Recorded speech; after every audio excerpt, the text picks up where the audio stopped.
Today we celebrate the feast of Saint Monica.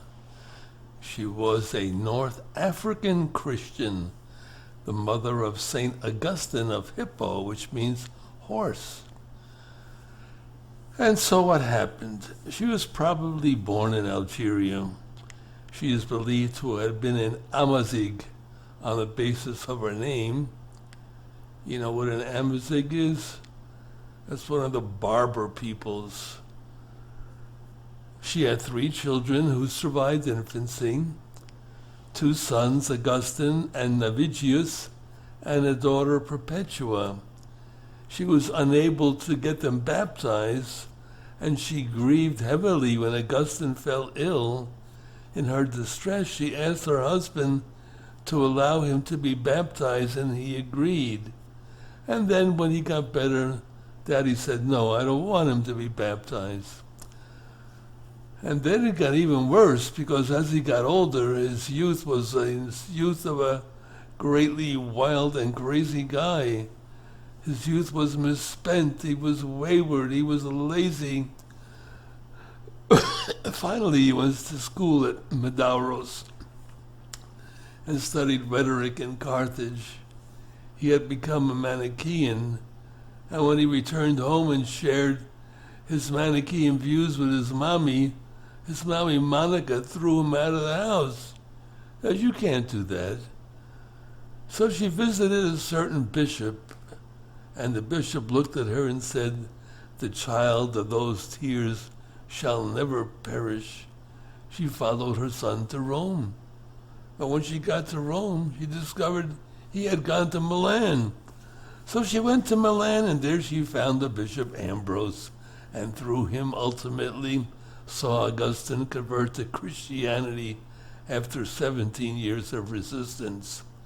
In his book Confessions, Augustine wrote of a peculiar practice of his mother in which she brought to certain oratories erected in the memory of the saints offerings of porridge, bread, water, and wine. When she moved to Milan, the Bishop Ambrose forbade her to use the offering of wine, since it might be an occasion of gluttony for those who were already given to drink.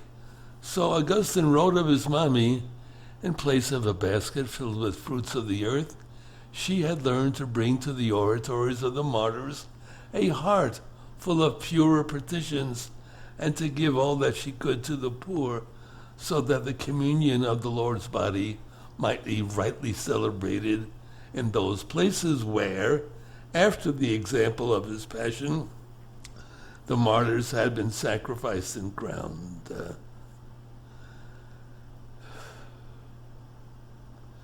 And so, after 6 peaceful months at the Rus Cassiacum, today called Casago Brianza, you know where that is?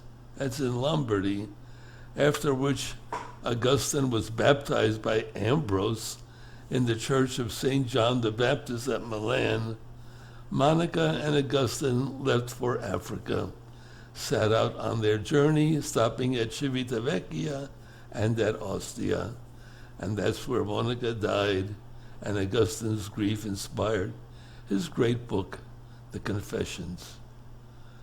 She's buried in the Basilica of Sant'Agostino in Rome, which you can see if you click on the Facebook page, and I will show it to you there. So Saint Monica, who really was a monk of Monica, and lived a beautiful life, offering all her suffering for her son, who became one of the most marvelous saints. You be a Monica too. Pray for those who shy from Jesus, that they may convert like St. Augustine, her son. Amen. Alleluia.